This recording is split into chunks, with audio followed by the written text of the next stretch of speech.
Hei og hallo alle sammen, mitt navn Dan-Erik, velkommen til Metal Gear Solid. Så endelig fortsetter vi det vi holder på med. Og jeg skal være glad det... jeg hadde glemt den her X-en fortsatt. Så ja, jeg likte det helst bruke den her green screen på dette her. Kunne vært bedre. Så da fortsetter vi der vi slapp.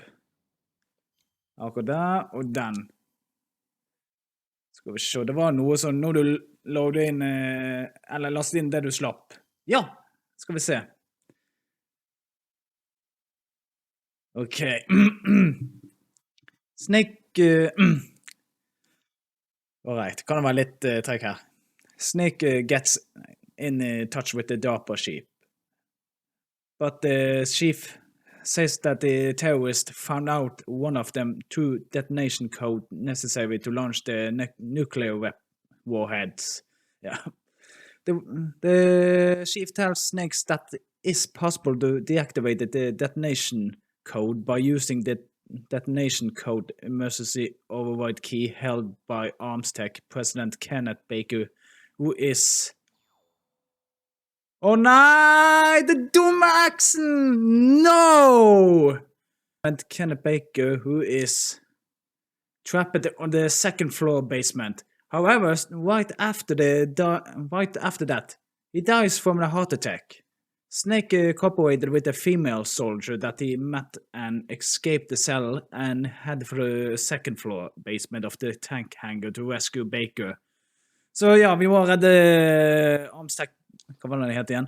President Kenneth Baker. Og så husker du der hun der kvinnelig som ble fanget. Så det ble nødt til å fortsette der vi slapp. Var ikke det mer rasjon? Jeg kan ikke huske. Og så må jeg nødt til å ta opp denne nøkkelen. Det er så typisk. Ok.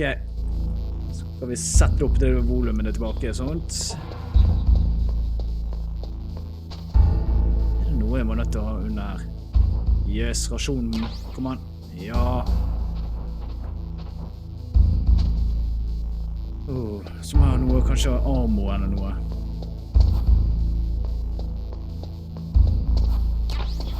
Jepp. Sånt. Da har jeg alt. Skulle finne til noe sånn der... Ja, du kan ha en sånn der tranquilize-pistol. Eller sånn bedøvelsespistol. Det går an å få tak. Og jeg husker ikke hvor det var hen. Eller hvilket etasjen skulle hente. Ok, det vi skal jo på andre etasjen. Kan vi gå ned der? Eller er det noe vi trenger? Ok, vi fikk en nøkkelkorten. Vi kan gå på C. Jeg er litt nysgjerrig. Vi fikk nøkkelkorten. Nå kan vi se oppe. Det var noe ting jeg glemte.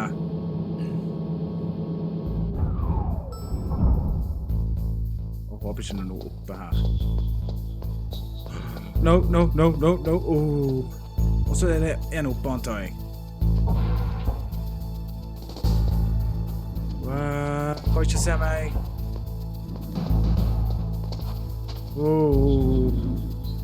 Ok. Ta litt forsiktig.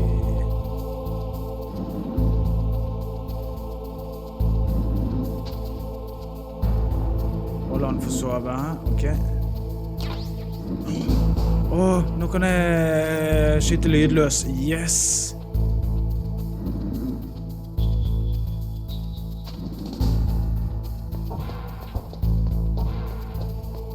Det må være noe mer oppe.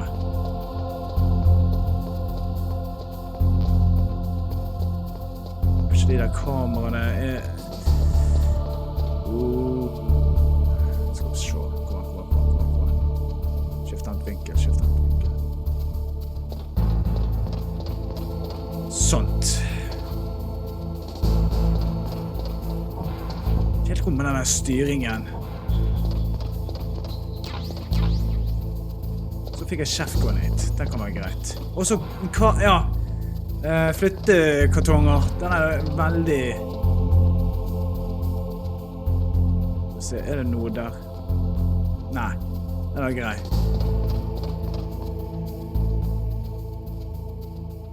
Jeg håper det var en boks der jeg kunne huske.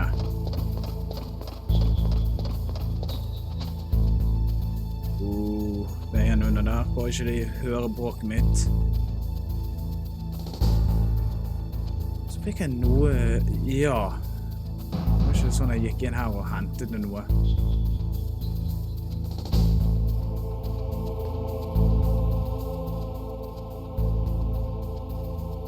Det er ingenting der. Åja.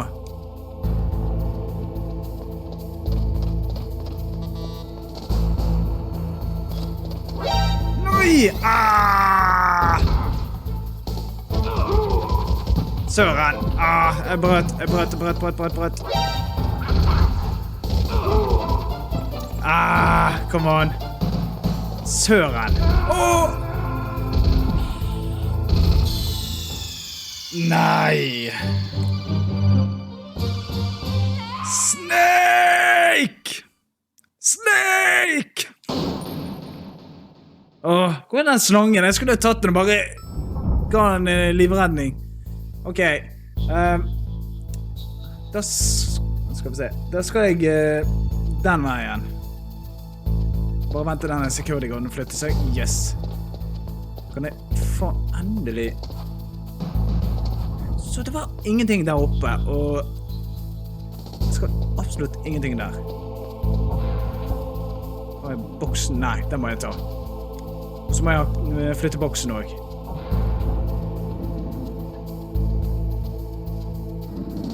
Jeg sov noe søtt nå.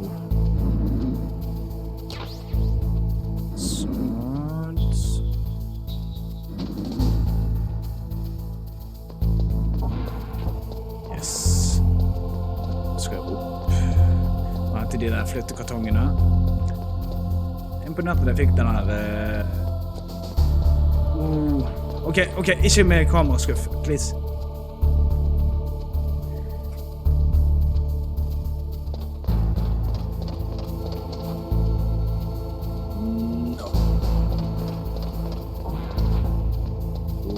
Sånn ja.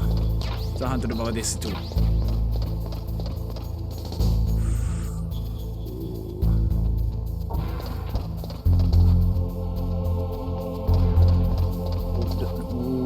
Forsiktig.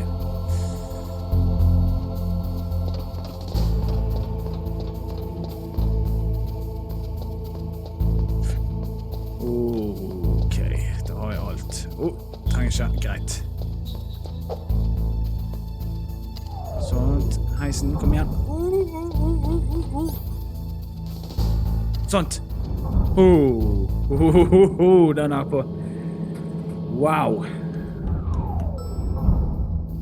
Ok, da går vi ned på andre...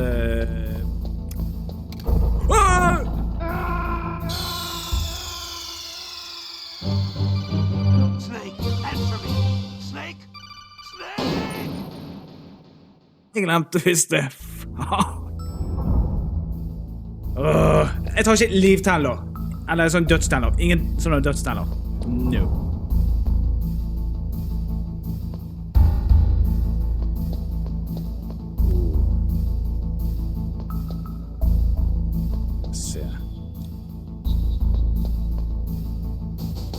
Den kan være greit. Vær forsiktig, ikke det er noe sånn her. Den er grei.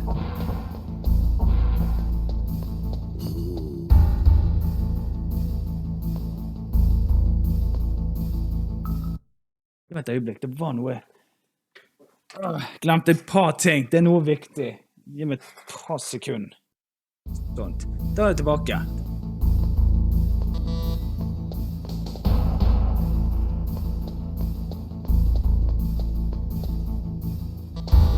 Nei.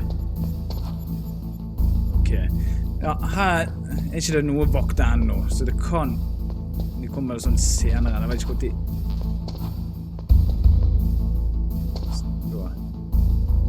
Ja, et par ting. Jeg er litt nysgjerrig om denne skapet.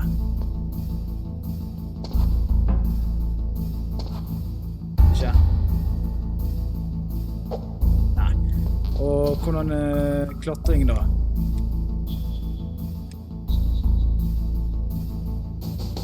Ok. Nei. Så, ja, det litt annerledes enn de andre metal-girene. Hva har vi her? Må vi være forsiktig, ikke noe alarm eller noe. Så har vi granat, den grei. Så da har vi alt. Og det der vi skulle inn, men vi har ikke nøkkelkorten og ikke noe andre ting vi skal gå inn.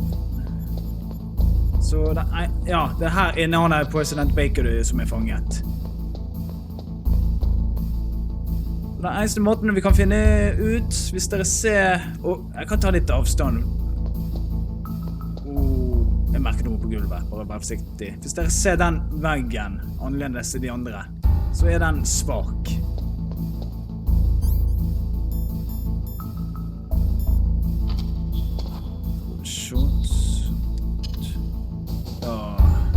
Ok, hva var det igjen? Der passer du for å sette den, og så O-en for å detonere. Greit.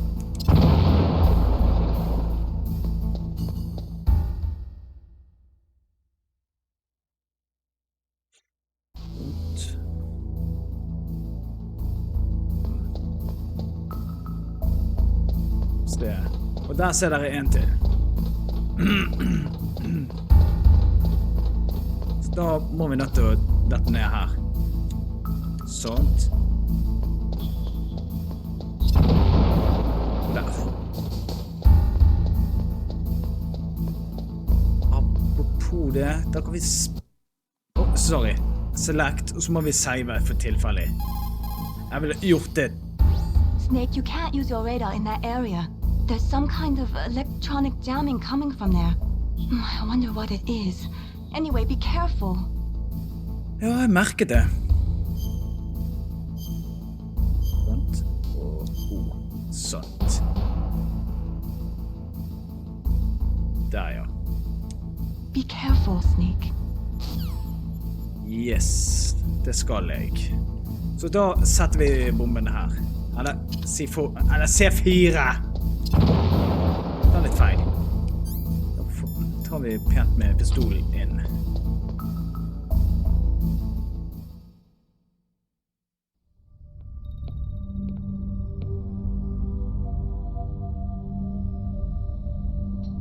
Am I too late?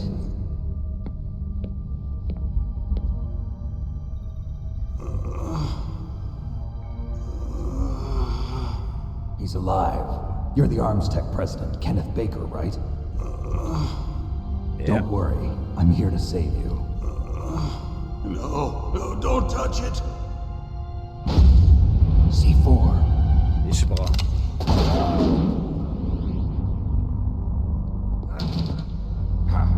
Right. Touch that wire, and the C4 will blow up along with the old man.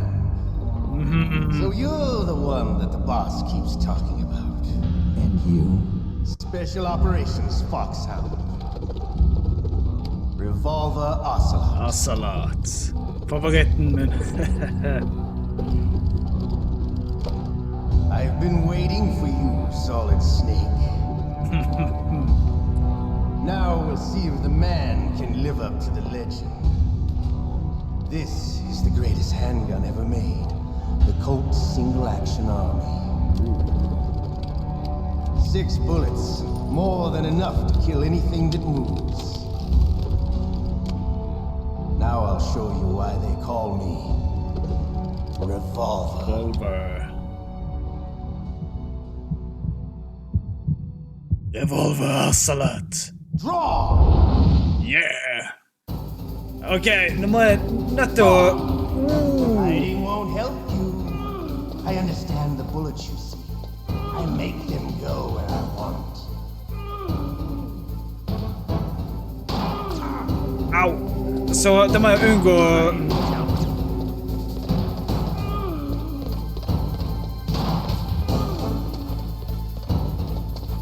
Unngå det. I love to reload. Yes! Åh!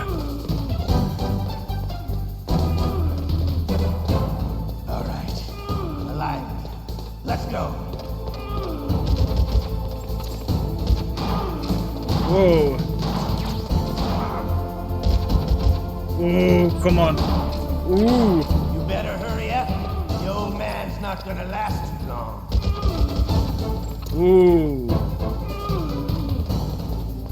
Don't you want to settle this?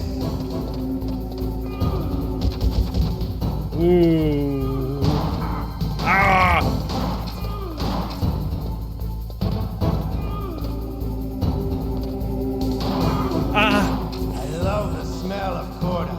You know, that sulfury smell. What? Kanskje... Der, ja. Ok. Sant.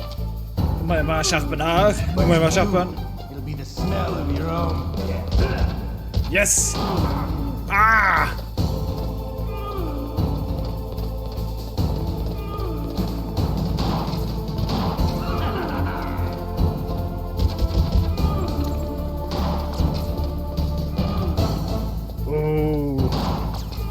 Wait a minute. Yes! Men jeg har ikke noe med ammo.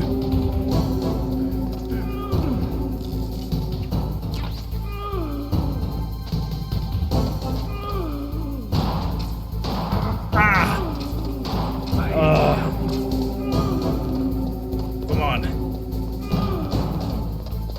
Wait a minute. Come on.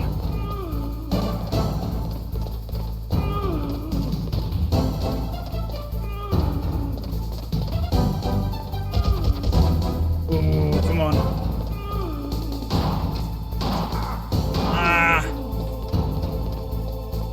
Come on.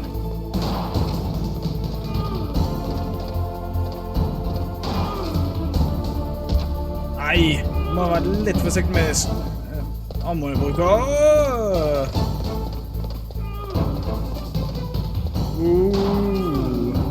Come on. Come on, Snake.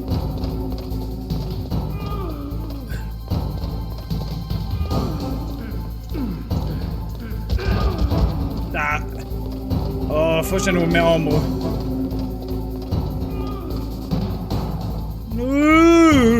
Jeg hører den her tullingen. Oh my god. Jesus. Fuck, han er en stund, altså.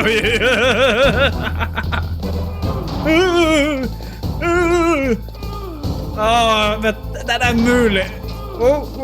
Wait a minute. What? Vet du hva, jeg må nødt til bare denge med CQC-en. Close. Den er grei. Hiding will help you.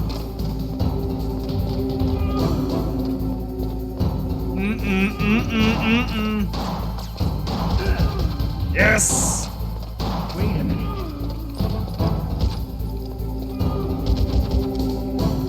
Come on. Har ikke du noe mer? Det må være noe ammo her et sted. Det er grei. Men hvem er som legger det? Wait a minute. Come on. Come on.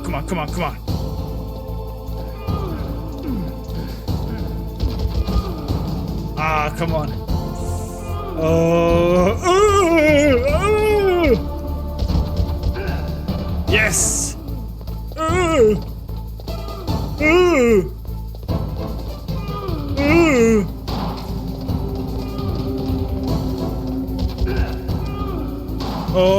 Den var grei. Den her var kanongrei.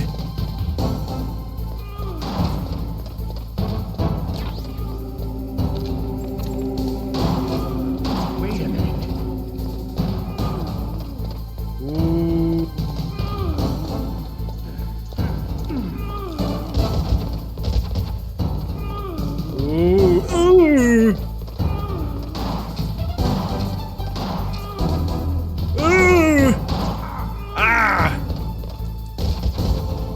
Come on. Wait a minute. What? Come on. Du kan ikke ha flaks.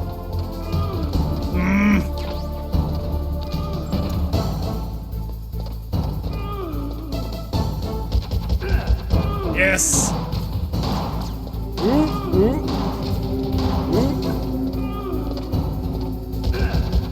Yes! Og siste, om jeg klarer det. Kom an.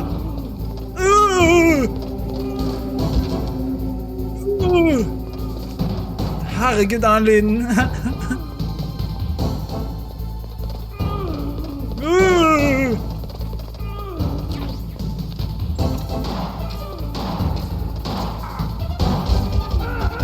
Yes! Oh! Pretty good. Just Yeah. what I expect from the man with the Det der var skikkelig kul verdig. It's been a long time since I had such a good fight, but I'm just getting warmed up. What? Oops. My hand!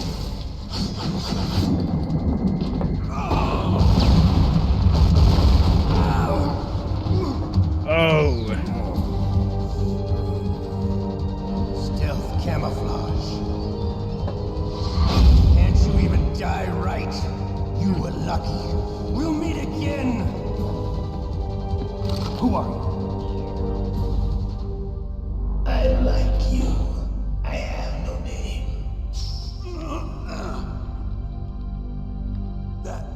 That exoskeleton.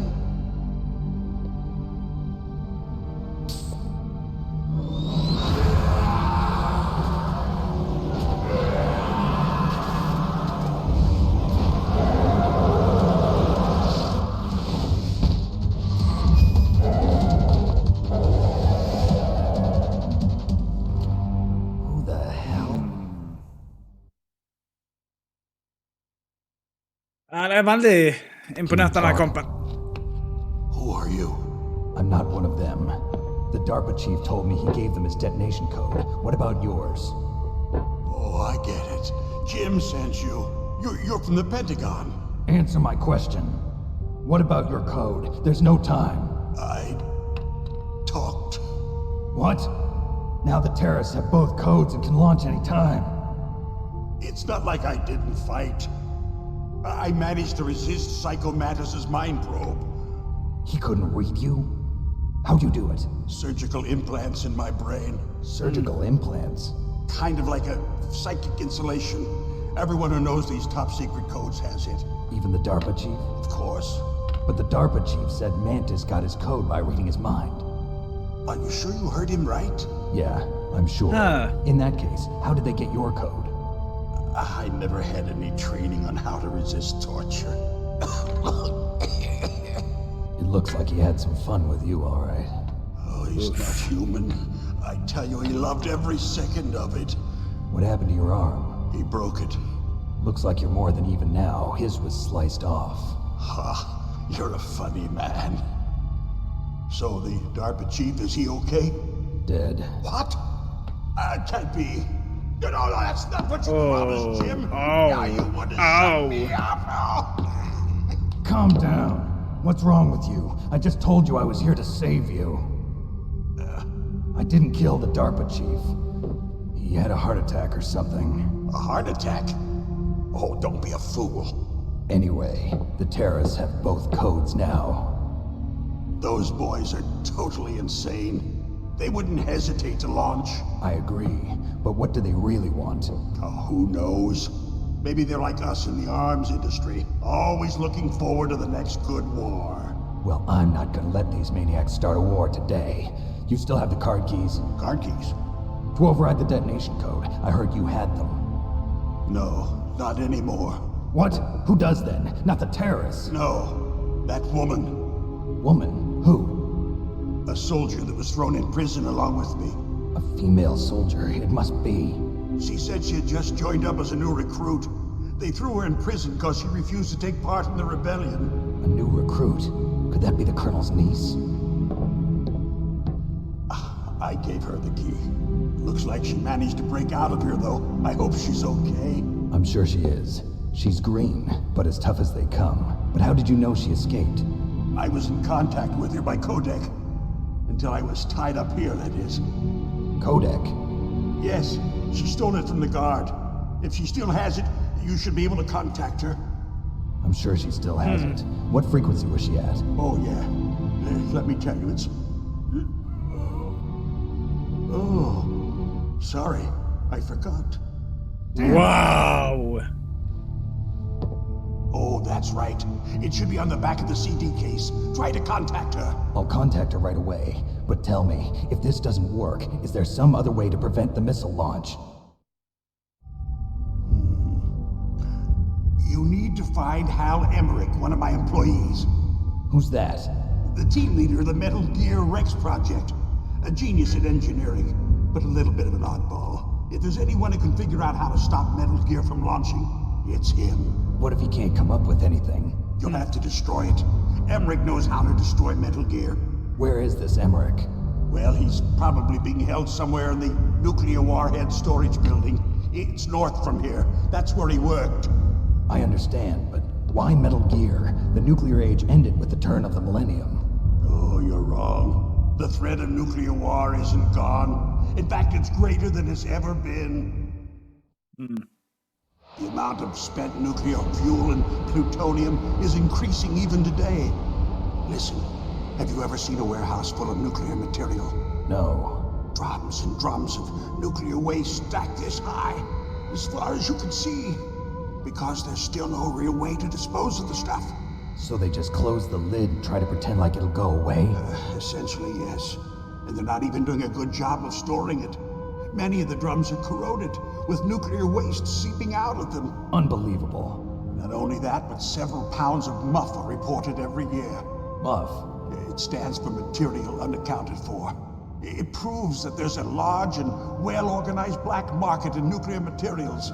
Furthermore, since the end of the Cold War, Russian nuclear engineers in particular are out of work with no way to turn. In other words, there's plenty of available nuclear material and scientists for making a bomb. We live in an age when any small country can have a nuclear weapons program. What about the other superpowers? Russia and China still maintain a significant nuclear presence. Complete nuclear disarmament is an impossibility. To maintain our own policy of deterrence, we need a weapon of overwhelming power.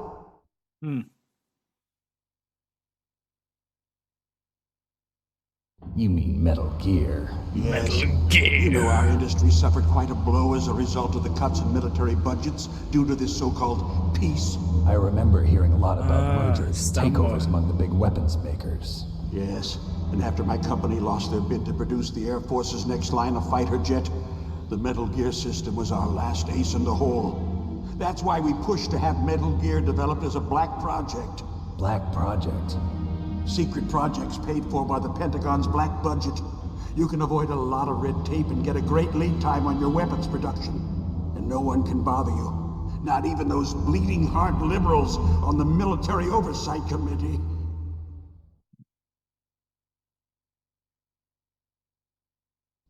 Bribes. I prefer to think of it as good business. Anyway, Metal Gear was going to be formally adopted after the results of this exercise were analyzed. I don't give a crap about you and your company. Yes, that's about what I'd expect from a grunt like you. Here, this is what you came for, right? What's that? An optical disc. It's all here. The main hard drive was destroyed by gunfire. This is the only remaining copy of the data. What kind of data? All the data collected from this exercise. Don't play dumb. I know you were sent to get this. I hid it from that sadistic maniac while he was torturing me. They don't know this disc exists. Make sure you report this to Jim. To your boss. I'll give you my card too. It'll open up all security level 2 doors. Can you walk? No. No, you go on without me. They got my password. They don't want anything else from me. I have one more question. Who or what was that ninja thing? It looked like you knew something. That ninja? That was Foxhound's dark little secret. Dark little secret? An experimental genome soldier. You know him? You should ask Dr. Naomi Hunter from Foxhound. She knows better than I. Naomi? You've got to stop them. If it goes public, my company and I are finished. What? Doesn't Metal Gear use currently existing technology? Metal Gear itself does, but... What did you do to me? sjefen og så både han nå. Oh, no, it can't be. Those Pentagon bastards. So, they actually went and did it. What are you talking about? They're just using you for...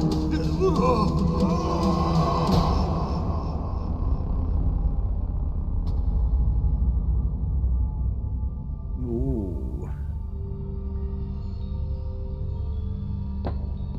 What the hell? Ja.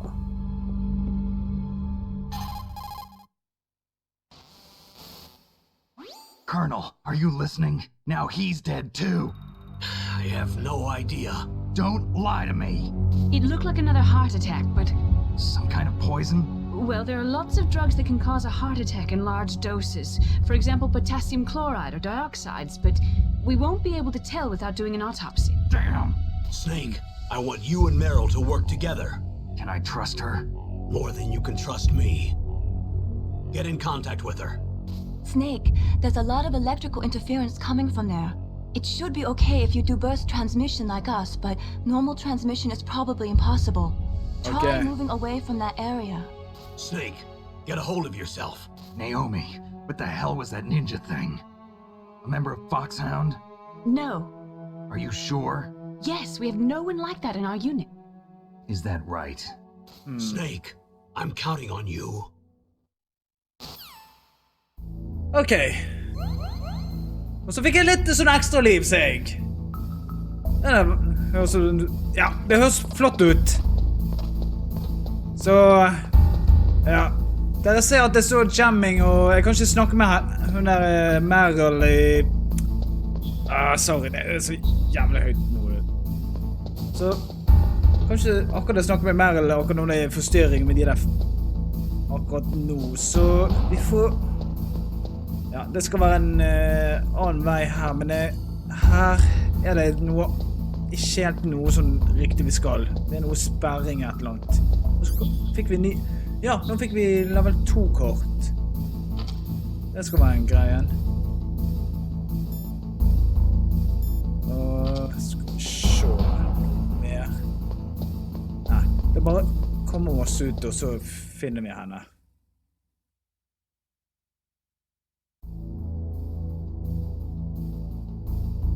Da er vi ute. Denne rommet. Dette er en. Skal noe... Forsiktig. Der. Noe spesielt rom på denne skal... Ja. Skal vi se. Hvor er denne termor? Der. Ok, da må jeg krype.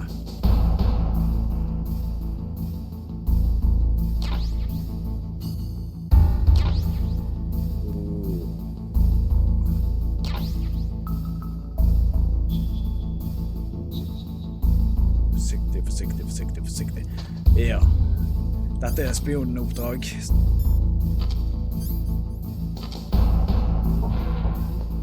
Først litt ned her. Dette er level 3.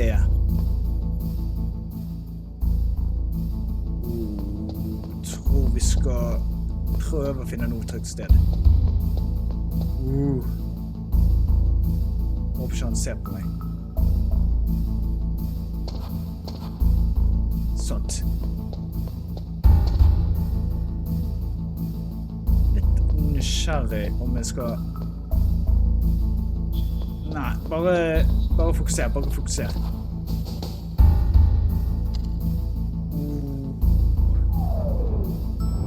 Så... Da kan vi ta første etasjen. Det virker litt trygt ut. Sånt. Eller sånn første kjelleretasjen høres greit ut. Så nå må vi kontakte Meryl, og du husker vel han sa han kan ikke huske, og det er bak CD-coveren, og jeg hadde det forventet var en av sånne disker eller noe. Så tok litt feil, og det påviste seg at det var på denne spesielle spillcoveren. Og dere ser ja, Dere ser dette sekvensene. Det der er svaret. Så bak cover jeg prøvde å finne ut, så strevte jeg det var vanskelig å finne, så skal vi se. Hva var det koden, ja? Dere så det sikkert. 14, det er 15, ok. Da skal vi til 15. Og da prøver vi. Who are you? I was really impressed with the way you busted yourself out of there. The one from the prison? You're the Colonel's niece, Meryl, right? No, it's not him. Just exactly who are you? I'm the fool that your uncle sent all alone into the middle of this whole mess. You came by yourself? You think you're some kind of one-man army? I don't need lectures. You're just like your uncle, you know? How do you know my uncle? We go way back. What's your name? My name's not important. Aha. Could you be Snake? Are you Solid Snake? That's what some people call me. The legendary Solid Snake? You? Sorry about before. I wasn't sure if you were one of the good guys. But I knew you were. How? It's your eyes. My eyes? They're not soldiers' eyes. And they're rookies' eyes, right? No, they're beautiful, compassionate eyes. Oh, just what I'd expect from the legendary Solid Snake. You trying to sweep me off my feet? Don't worry, you'll land back on them once you meet me.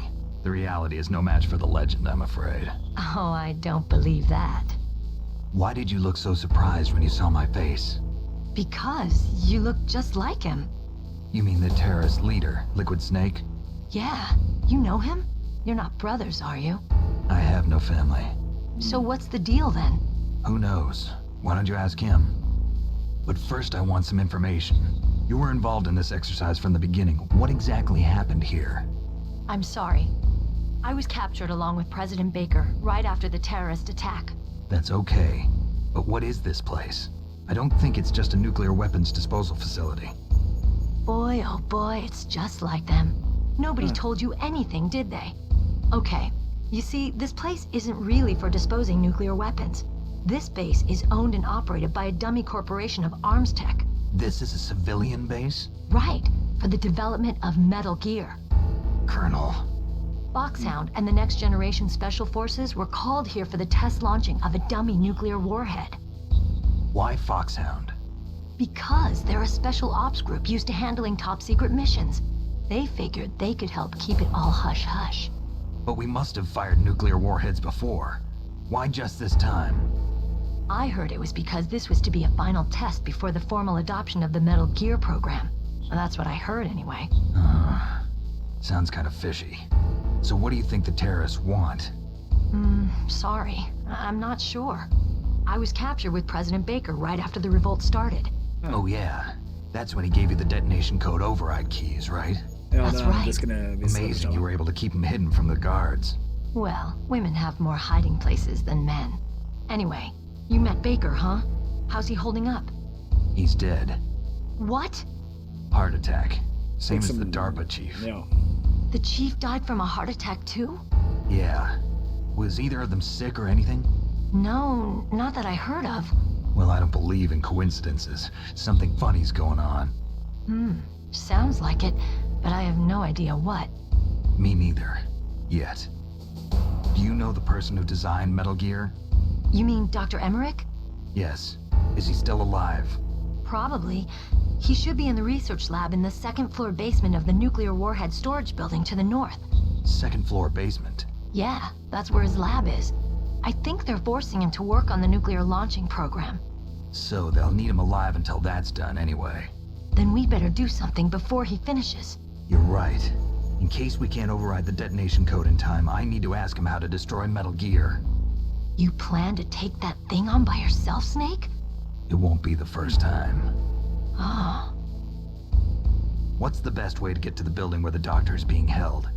There's a cargo door on the first floor of this building that leads to the north.